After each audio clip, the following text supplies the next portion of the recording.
Hello everyone, this is Ravichandra UPSC CSC welcoming all on Samarth IAS and judiciary. देखिए, Delhi rent control act 1958 की बात कर रहे थे हम लोग। दो बातें कर ली थी हमने, दो टॉपिक्स के बारे में। उसके बारे में लैंडलॉर्ड्स टेनेंट्स इविक्शन लॉ का पार्ट 3 है यार, जिसमें बोनाफाइड के कॉन्सेप्ट को समझेंगे कि जो ज़रूरतें होती है उसके बारे में बात करेंगे। और आप लोग परेशान हो रहे थे कि वीडियोस कब आएगी। कुछ लोग काफ़ी ज़्यादा परेशान हो रहे थे, वीडियो शेयर कर दो। आप लोग परेशान मत होइए, मैंने आप लोगों को बोला है कि मैं बना दूंगा, और जब तक मेरे से पॉसिबल हो पाएगा मैं आप लोगों को वीडियो जरूर अवेलेबल करा दूंगा। It's my responsibility. एकदम से छोड़कर नहीं चला जाऊंगा, जरूर बनाऊंगा वीडियो। ठीक है, तो आपको तुरंत ही एक पार्ट 4 मिल जाएगा इसको, जिसके बाद इविक्शन लॉ खत्म हो जाएगा। आज ही 18 तारीख को आपको मिल जाएगा, क्या नाम है, सलम वाला एक्ट, और शायद उसी दिन शाम को भी आपको जो यूनिट 2 है उसका भी वीडियो मिल जाए। तो मैं 19-20 तक आपका वीडियो जरूर खत्म कर दूंगा, आपका जो रेंट कंट्रोल एक्ट है, क्योंकि साथ साथ आईपीआर भी पढ़ा रहा हूँ। उसके अलावा मेरी मैगजीन में प्रिपरेशन में समय लगता है मुझे, एनसीईआरटी टेस्ट सीरीज चल रहा है मेरा, बीपीएससी टेस्ट सीरीज चल रहा है मेरा। I am a single lone wolf, सच बताऊँ तो। अब रात के 2:30 बजे वीडियो रिकॉर्ड कर रहा हूँ मैं, 3 बज जाएंगे रिकॉर्ड करते करते, 3:15 पौने 3:30 तक अपलोड करूंगा मैं। और फिर मैं जो 7 बजे उठ के फिर से न्यूज़पेपर डालना होता है। कपड़े भी मतलब मेरे इतने गंदे हुए पड़े थे, मैं साफ़ नहीं कर पा रहा था काफ़ी समय से, तो उसको मैंने साफ़ कराया। तो पूरे दिन मैं कल बिजी था अपने बीपीएससी टेस्ट सीरीज और अपने खुद के दैनिक कार्यक्रम जो होता है ना उस सब में। तो प्लीज़ थोड़ा सा आप लोग भी इस चीज़ को समझिए। एंड इतना एफर्ट्स करवाते हो, रात भर जगवाते हो, फिर भी आप लोग से मतलब सब्सक्राइब शेयर नहीं करते, बताओ। This is something that's not acceptable. Please subscribe करिए, शेयर करिए। एंड जब तक मुझसे बनेगा मैं यूट्यूब पे वीडियोज़ आप लोगों के लिए ज़रूर बनाता रहूँगा। आप लोगों को जितना बेनिफिट होगा उतना अच्छी बात है हमारे लिए भी, कि आप लोगों ने इतना प्यार दिया है। ठीक है, चलिए आज हम बात करेंगे सेक्शन 14(1)(e) की। सेक्शन 14(1)(d) तक मैंने बात कर लिया था। मैंने आपको बोला था ई एक अच्छा सा टॉपिक होगा, इंडिविजुअल टॉपिक बनेगी इसकी। देखिए, सेक्शन 14(1)(e) को जब आप पढ़ोगे ना, दिल्ली जो आपका रेंट कंट्रोल एक्ट 1958, वो बड़ा अच्छा एक बात कहता है। और आपको ये चीज़ आज बहुत सुनना पड़ेगा ध्यान से। आप लोग एक तो वीडियो लास्ट तक देखो आज, इट्स वेरी इंपॉर्टेंट टॉपिक। इसके बाद जो आपको तुरंत वीडियो मिलेगा वो भी इंपॉर्टेंट होगा। अब तो सारे टॉपिक्स इंपॉर्टेंट है, तो आप लोग खुद भी देखिए, कंप्लीट देखिए, फिर समझ में आएगा आपको अच्छे से। सेक्शन 14(e) को पढ़ते हैं। कहता है that the premises let for residential purposes, let for किसके लिए? Residential purposes. मैंने बोला तोड़ के पढ़ना है। Are required bonafide, are required क्या? बोनाफाइड। किसके द्वारा? लैंडलॉर्ड के द्वारा। For what? Occupation as a residence for himself, खुद के रेसिडेंस के लिए, और for any member of his family. मैंने फैमिली का बात पिछले सेक्शन में आपसे करा था, पिछले लास्ट जो आपका केस था उसके साथ। Dependent on him if he is the owner thereof, or for any person for whose benefit the premises are held and that the landlord or such person has no other reasonably suitable residential accommodation for the purposes of this clause। कहता है premises let for residential purposes include any premises which having been let for use as a residence are without the consent of the landlord used incidentally for commercial or other purposes। ये जितना आपको दिखने में आसान लग रहा है नहीं ये चीज़, मैं आपको समझाता हूँ कैसे। बातों को ध्यान से सुनिए, जिसको मैंने अंडरलाइन करा है। कोई भी ऐसी प्रेमिसेज जो दी किसके लिए गई थी? आप एक ओनर हो, लैंडलॉर्ड हो, आपने दिया एक प्रेमिसेज, मान लीजिए एक फ्लैट, किसके लिए दिया? रेसिडेंशियल पर्पसेस के लिए। सिर्फ और सिर्फ क्या कह रहे हैं? रेसिडेंशियल पर्पसेस के लिए, रहने के लिए। और वो पर्पस वो अब आपको चाहिए, वो चीज अब आपको चाहिए, क्योंकि अब आपको बोनाफाइड जरूरत है वो चीज। एज ए लैंडलॉर्ड आपको वो ऑक्यूपेशन के लिए, आपको उसमें रहना है, आप खुद भी उसमें रहना चाहते हैं। जो आपको वो फ्लैट आपने दे रखा था ना, वो रूम, वो जो भी प्रेमिसेज, वो अब आप उसमें रहना चाहते हो, क्योंकि आपके पास एक बोनाफाइड रीजन है, आपको वो जरूरत है। वो बोनाफाइड जेन्युइन रीजन है, ऑनेस्ट रीजन है आपको, कि नहीं वो फ्लैट अब मुझे दे दो, मुझे उसमें रहना है, आप छोड़कर चले जाओ। आप अगर आप नहीं छोड़ोगे तो फिर मुझे इसका सेक्शन 14(1)(e) का सहारा लेना पड़ेगा इविक्शन के लिए। एट द सेम टाइम ये भी कहता है कि अब आप अपने लिए ले सकते हो, या आप अपनी फैमिली के लिए ले सकते हो, या फिर जो डिपेंडेंट है आपके ऊपर, पर आप ये तभी कर सकते हो जब आपके पास कोई और सुटेबल रेसिडेंशियल एकोमोडेशन रीजनेबली नहीं है। मतलब आपके पास है पर आप उसमें रहना नहीं चाह रहे, या फिर कोई और ऐसी चीज़ की नहीं, यार वहाँ पे सुपरस्टिशियस कुछ एलिमेंट है, या फिर वहाँ का मुझे अच्छा वातावरण नहीं लगता, इन्वायरमेंट मुझे अच्छा नहीं लगता। You should have a kind of proper reason for that, कि मैं उस अवेलेबल एकोमोडेशन में इस वजह से नहीं रहना चाहता, या तो एकोमोडेशन है ही नहीं, दो मुद्दा हो सकता है।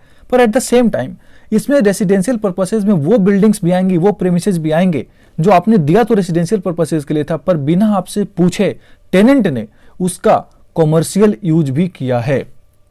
तो अगर कोई ये कहता कि नहीं मैंने तो उसको कमर्शियल यूज के लिए यूज कर लिया है सर, तो देखना क्या इंपॉर्टेंट होगा कि आपने कंसेंट दिया था कि नहीं दिया था। अगर आपने कंसेंट नहीं दिया है तब तो इस बात का कोई मतलब नहीं है कि चाहे वो कमर्शियल के लिए यूज करा हो, चाहे किसी के लिए यूज करा हो। पर अगर आपने कंसेंट दिया है तो सेक्शन 14(1)(e) नहीं लगेगा। अभी मैं केसेस के साथ बताऊंगा।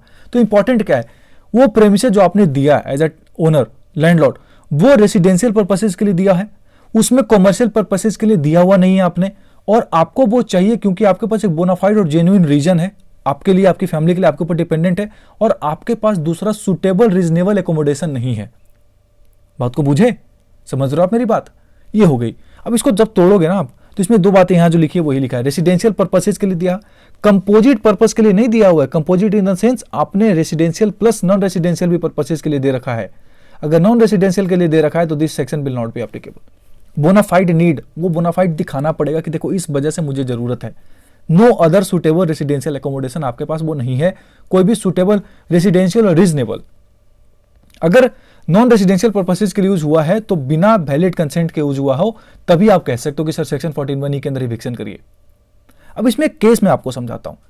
अब ये जो miss S Sanyal versus Gyanchand का जो केस है ना, ज्ञानचंद 1968 का जो केस है, इसमें हुआ क्या था कि जो ओनर है, लैंडलॉर्ड है, उन्होंने जो आपका क्या नाम है टेनेंट है, उसको दिया था अपनी प्रेमिसेज, अपनी बिल्डिंग, जिसमें उन्होंने आधे में क्या कर रखा था, गर्ल्स स्कूल खोल रखा था और रेसिडेंशियल पर्पसेस खोल रखा था।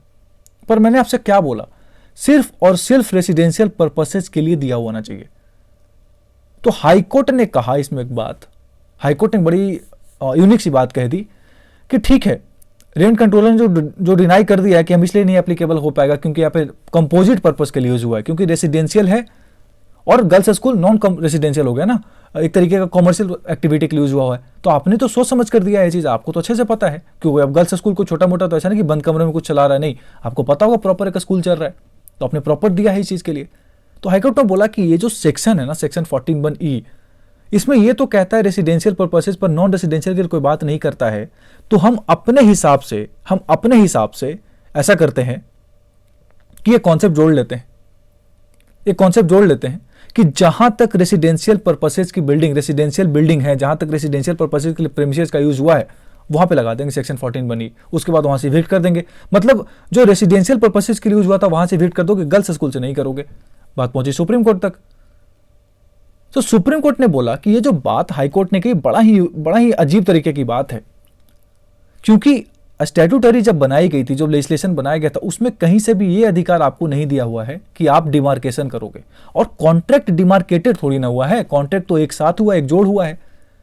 तो जब कंट्रोल एक मुश्त है आपके साथ, एक साथ जुड़ा हुआ है, तो how can you demarcate that कि नहीं तुम रेसिडेंशियल वालों से इविक्ट कर दो, नॉन रेसिडेंशियल वालों के लिए रहने दो। और वैसे भी अगर रेसिडेंशियल से आपने उड़ा दिया तो फिर वो गर्ल्स स्कूल कहाँ खोलेगा फिर वो बिल्डिंग रहने के लिए बच्चों को?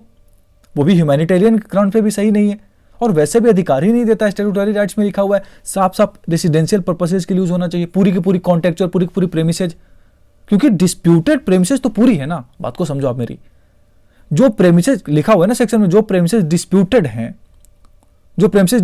हैं वो रेसिडेंशियल पर्पस के लिए होनी चाहिए। पर यहाँ पे तो डिस्प्यूटेड पूरी की पूरी प्रेमिसेज है ना, सिर्फ जहां पे लड़कियां रह रही है वो तो नहीं थी। गर्ल्स स्कूल भी डिस्प्यूटेड है, क्योंकि आपने पूरा का पूरा प्रेमिसेज डिस्प्यूट कर रखा है। तो जब डिस्प्यूटेड प्रेमिसेज कंपोजिट पर्पस के लिए यूज हुआ है, तब इसमें ये सेक्शन जो हाईकोर्ट ने जो कॉन्सेप्ट लगाया वो नहीं लगेगा।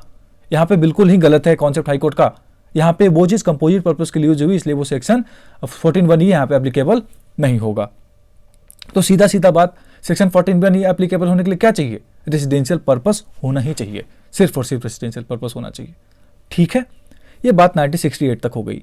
बात यहां तक जम नहीं रही थी लोगों को, तो 1976 में कुछ अमेंडमेंट्स होते हैं। अब उस अमेंडमेंट को समझेंगे, सेक्शन 25(b) ऐड किया गया था। उसके पहले केस में बताता हूं, जो precision steel and engineering works वाले प्रेम देवा निरंजन देवा त्याल का जो केस है 1982 का, मैं आपसे कह रहा हूं 1976 में एक अमेंडमेंट हुई थी। अभी उस अमेंडमेंट के बारे में बताऊंगा, पर इसके पहले केस समझाता हूं जो आपको आधा समझ में आएगा, आधा नहीं आएगा समझ में, क्योंकि जब मैं अभी सेक्शन 25(b) बताऊंगा तब समझ में आएगा। पहले मैं लेकिन केस बताऊंगा आपको। इसमें यह बात कही गई कि सेक्शन 14(1)(e) और सेक्शन 25(b) साथ साथ चलेंगे, पैरेलल चलेंगे। एक के बिना दूसरा अधूरा है, दूसरा के बिना तीसरा अधूरा है, मतलब एक दूसरे के बिना अधूरे हैं ये। सेक्शन 14(1)(e) और section 25(b) must be seen together. अब क्यों कहा है, मैं 25(b) बताऊंगा तब समझ में आएगा। क्योंकि section 25(b) is a mandatory process, it is something that is not directly, that is not discretionary, it's a mandatory, आपको करना ही पड़ेगा। सेक्शन 25(b) बेसिकली कहता है प्रोसीजर क्या क्या फॉलो करना पड़ेगा जब भी इविक्शन का आप जो कॉन्सेप्ट एप्लीकेशन फाइल करोगे तब। ऐसे नहीं कि मुंह उठाकर लेके चले गया कि सर उसको निकाल दीजिए इस कारण से, और कोर्ट में आपको बुलाया जाएगा रेंट कंट्रोलर के पास एज अ टेनेंट की बताओ भैया सही गलत नहीं, एक प्रोसीजर है, उसका भी बात करेंगे। Rent controller must be very vigilant while deciding leave for defence. अब leave for defence section 25B में समझोगे आप, in case of summons sent to tenant. क्योंकि होता क्या है सेक्शन 25B में, उसके बारे में जब हम बात कर लेते हैं तब इस चीज को ज्यादा समझ में आएगा आपको। मैंने क्यों बताया आपको, जब आप सेक्शन 25B में जाओगे तो एक केस को रिलेट करना वहां पे। एक और बात कही कि leave for defence if proposed then rent controller has to submit the case and proceed with the procedure. अब सेक्शन 25B समझो, रिलेट करना इन पॉइंट्स को। सेक्शन 25B एडेड इन 1976 क्या कहता है, a special procedure for the disposal of applications for eviction on the ground of bonafide requirement.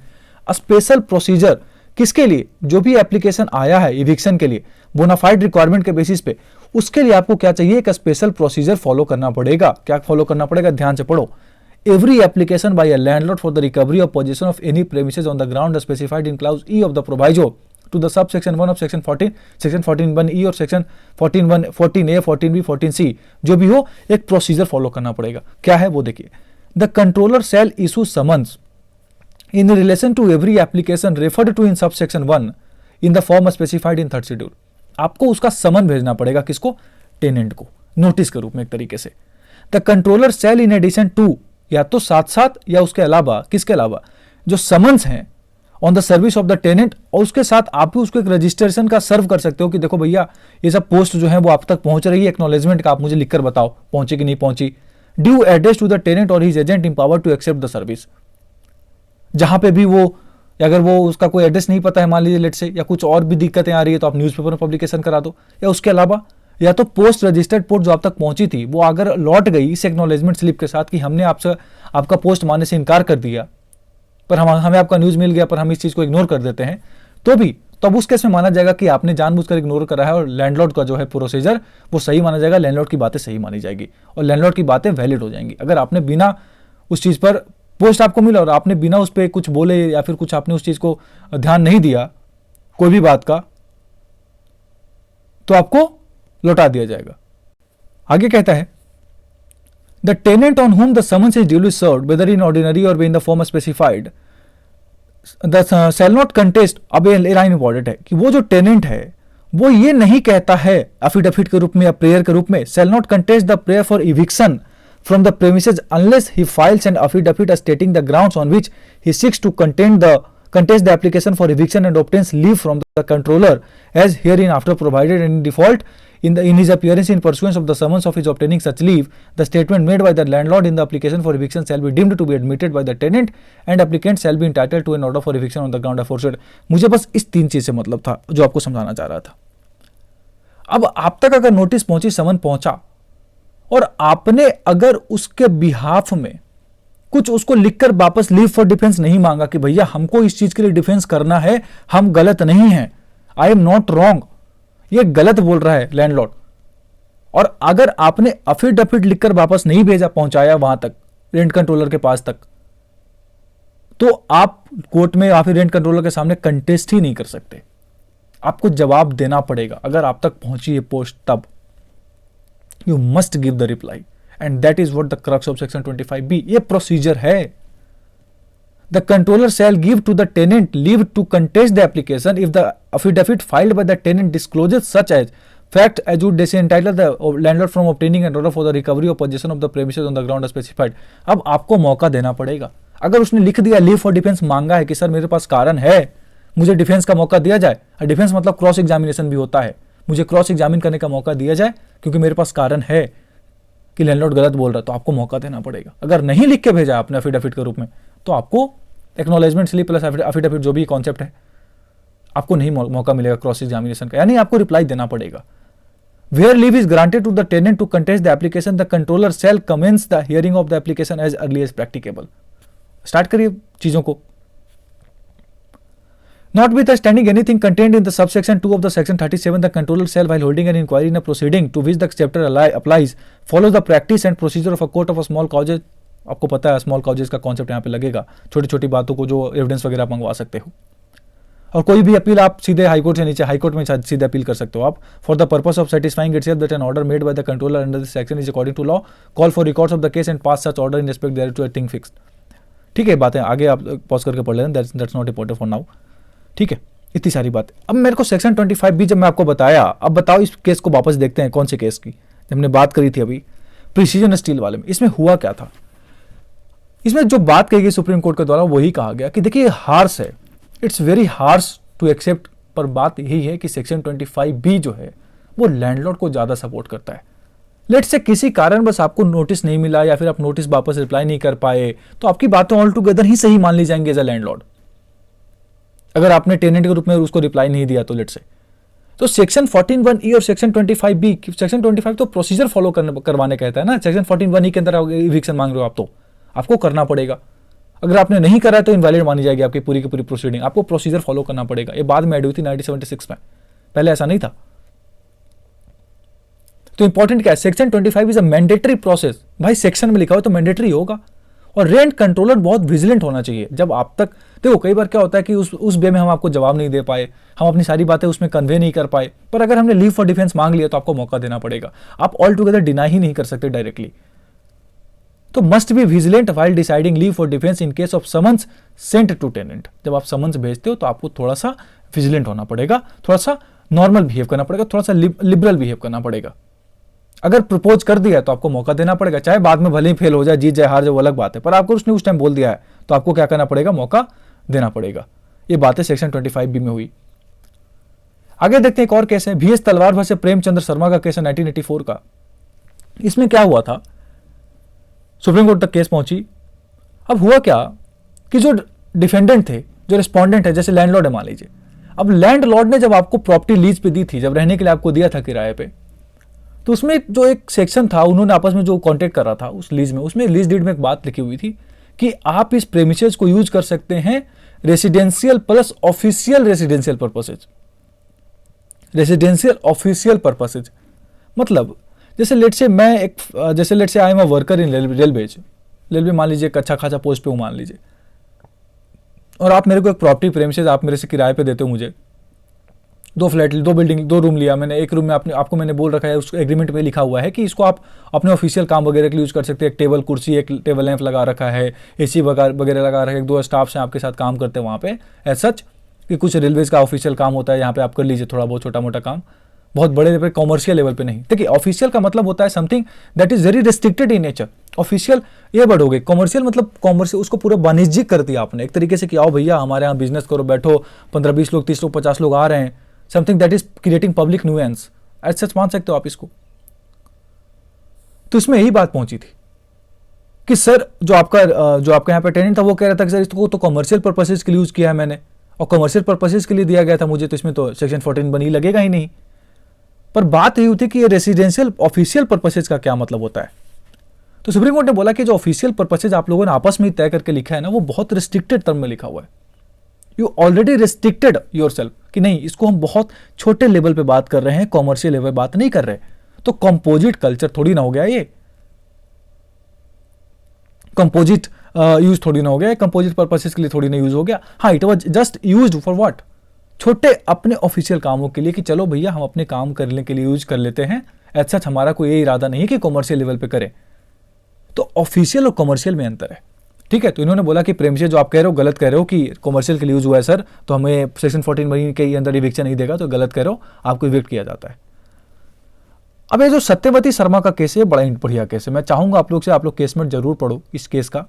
अगर आपको अभी मौका नहीं मिलता तो अभी मत पढ़ो, पर पढ़ो जरूर। अगर बाद में मौका मिले तो बाद में, पर एग्जाम में काम तो यही आएगा, पर क्रक्स में बता दूंगा थोड़ा सा, पर एक बार इसमें पढ़ना। अच्छा केस है, बहुत ही बढ़िया केस है, 10-15 स्टार लगा लो इसमें। अब इसमें बात क्या उठी थी Satyavati Sharma versus union of India के केस में, इंपॉर्टेंट क्या था, सुप्रीम कोर्ट ने लिटरली मजा दे दिया इस केस को। जब मैं पढ़ा था मेरे को बड़ा बढ़िया लगा। इस बात में उठी थी सेक्शन 14(1)(e) और आर्टिकल 14 ऑफ द कॉन्स्टिट्यूशन जो राइट टू इक्वालिटी की बात करता है, उसके बीच में पैचअप की, उसके बीच में बोलते हैं ना कि वर्सेज, विरुद्ध, एक दूसरे के अगेंस्ट की बात हुई थी कि नहीं ये गलत बोल रहा है। Section 14(1) is the violation of article 14 of the constitution of India, that is what right to equality.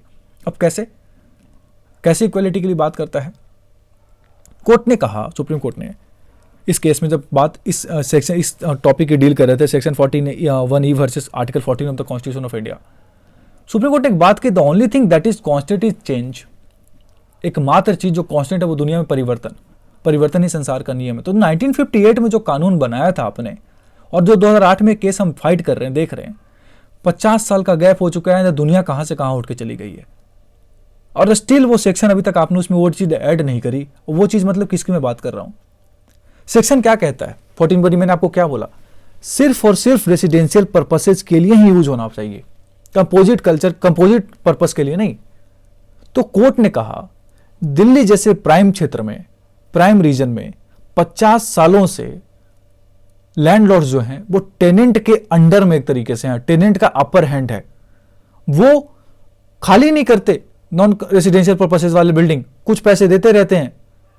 हम तो इलेक्ट्रिसिटी यूज नहीं कर रहे, हम तो यहाँ आते नहीं, कुछ पैसे ले, और आप उसको इविक्ट कर नहीं सकते अगर बोनाफाइड रीजन नहीं है आपके पास। तो बोनाफाइड रीजन वाले की मैं बात कर रहा हूँ, किसी और पर्पस के लिए बात नहीं कर रहा मैं कह रहा हूं कि अगर बोनाफाइड आपको उस रूम की जरूरत है, उस फ्लैट, मान लीजिए आपने नीचे पूरा का पूरा ग्राउंड जो आपका अंडरग्राउंड है वो दे रखा है, मान लीजिए किसी नॉन रेसिडेंशियल पर्पसेस के लिए, और आपको उसमें अब अपनी किसी अपने पर्सनल चीज़ों के लिए यूज़ करना है कि नहीं, मुझे मेरी 3 बच्चों की शादी हो गई है, तो first floor second third floor पे बच्चे रहते हैं, मैं अंडरग्राउंड में हम दोनों पति पत्नी रहेंगे, तो मुझे अब मेरे पास कोई रीज़न नहीं है, मुझे रहने दो।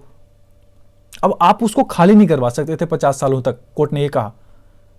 अब 50 सालों से नॉन रेसिडेंशियल बिल्डिंग का जो मजा है वो कौन ले रहे थे, टेनेंट ले रहे थे।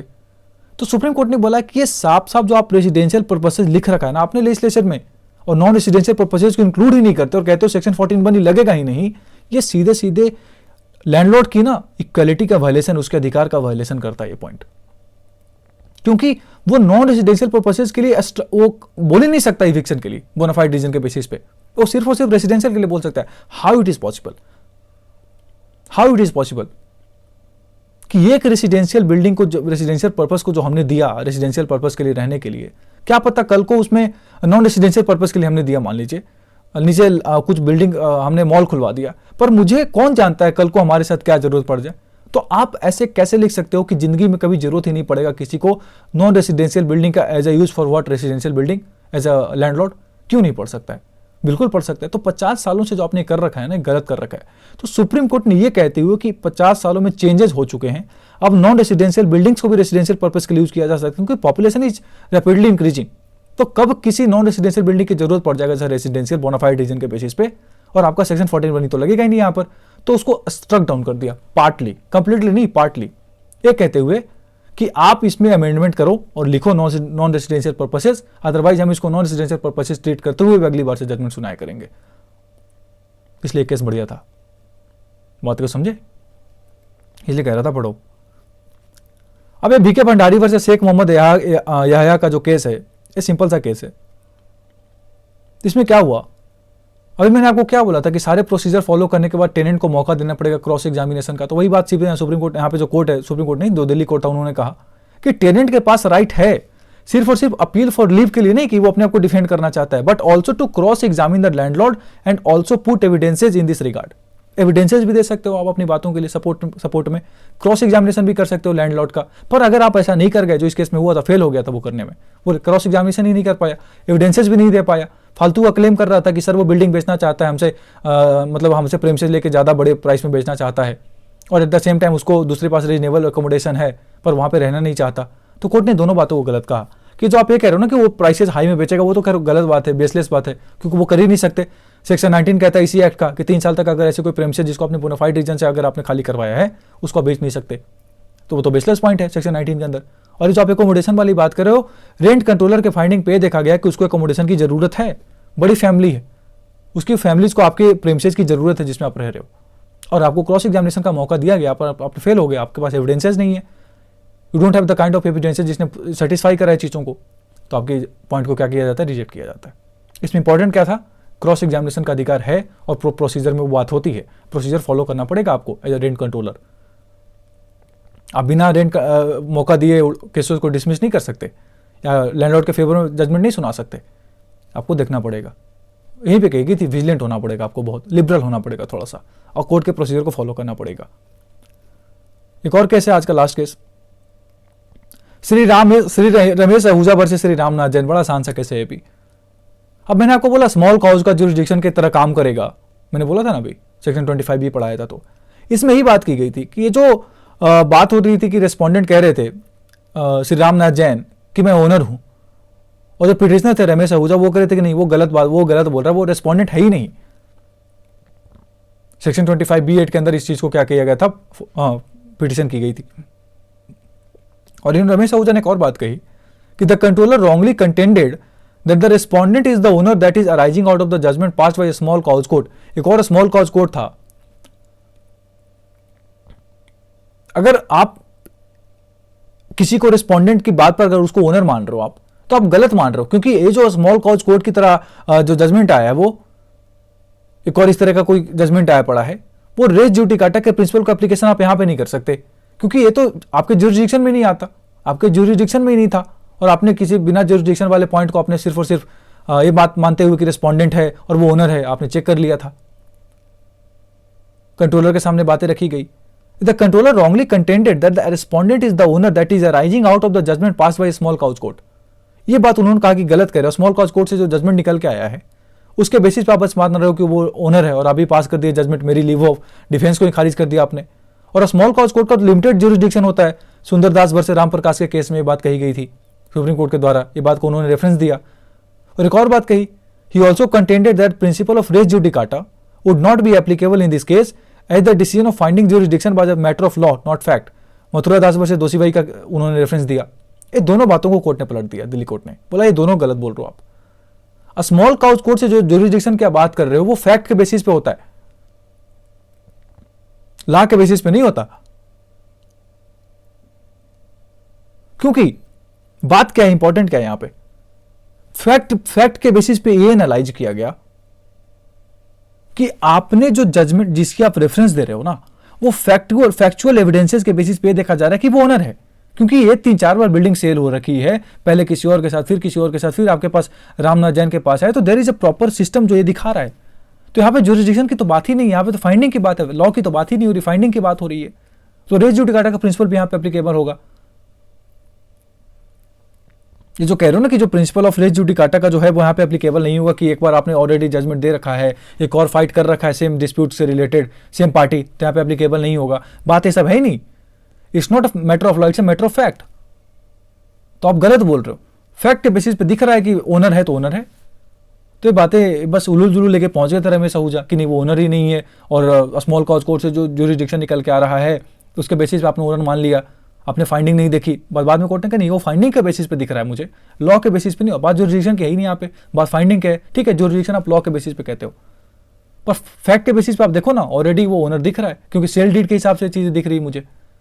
तो आपकी दोनों बातें गलत है और दोनों केसेस यहाँ पे एप्लीकेबल नहीं होंगे। ज्यूरिसडिक्शन में भी आता है वो और दिख भी रहा है सामने, तो रेस जुडिकाटा का प्रिंसिपल यहाँ पे एप्लीकेबल भी नहीं होगा। जो आप कह रहे हो ना, मतलब एप्लीकेबल होगा एट सच कि वो सेम डिस्प्यूट के लिए सेम चीज़ कह सकते हैं। कह रहे थे कि नहीं सेम डिस्प्यूट सेम जजमेंट से राइज हो चुका है, तो आप क्यों यहाँ पे लगा रहे हो वो प्रिंसिपल, यहाँ पे तो ये चीज़ें उठेंगी ही नहीं।